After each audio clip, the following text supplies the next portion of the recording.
کچھ لوگ کہتے یار یہ غریب ہے، ان سے کیا بات کرنا ہے، یہ تو غریب، ہم لوگ امیر کے ساتھ بات کریں گے. لیکن ان کو کہنا ہے کہ نہ دیکھ کے ہنسنا کبھی فٹ پاتھ کے فقیروں کو، پھر بتانا کہ غریبی کدھر سے آئی ہے، اور کسی کے فقہ کشی میں طنز نہ کرنا کیونکہ شاہ مدینہ کے گھر سے آئی ہے.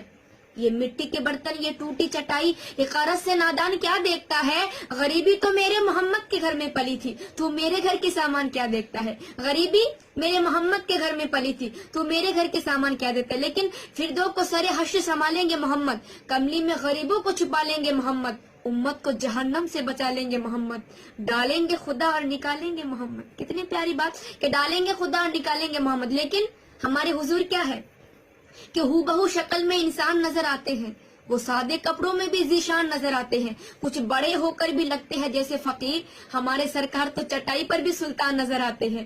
لیکن اللہ اور رسول کے بیچ کچھ گہری بات کے لبوں پہ تبسم، نگاہوں میں بجلی، قیامت کہیں سے چلی آ رہی ہے. خدا کے لیے اپنی نظروں کو روکو، میرے دل کی دنیا لوٹی جا رہی ہے، میرے دل کی دنیا لوٹی جا رہی ہے. کیونکہ گئے پردے میں جب شاہ عرب تو سر نظر آیا، عرب کا عین کا پردہ ہٹا تو رب نظر آیا. کیونکہ بلغ العلا بکمال ہی، کشفت دجا بجمال ہی، حسنت جمی و خصال ہی، صلو علیہ وآلہ. چاہتی اس کو ہوں جس کا کوئی جواب نہیں. یہ انتخاب کوئی معمولی انتخاب نہیں، قسم خدا کی خدا بھی یہی کہہ رہا ہے، اے نبی میرا جواب تو ہے پر تیرا کوئی جواب نہیں، میرا جواب تو ہے پر تیرا کوئی جواب نہیں. لیکن دنیا جھکی ہے یزیدوں کے سامنے، کسی کی نہیں چلتی نصیبوں کے سامنے. ارے حی علی صلاح کا کچھ تو خیال کرو، گوگل نہیں چلے گا فرشتوں کے سامنے، گوگل نہیں چلے گا فرشتوں کے سامنے. لیکن کون کسی کے دکھ کے لیے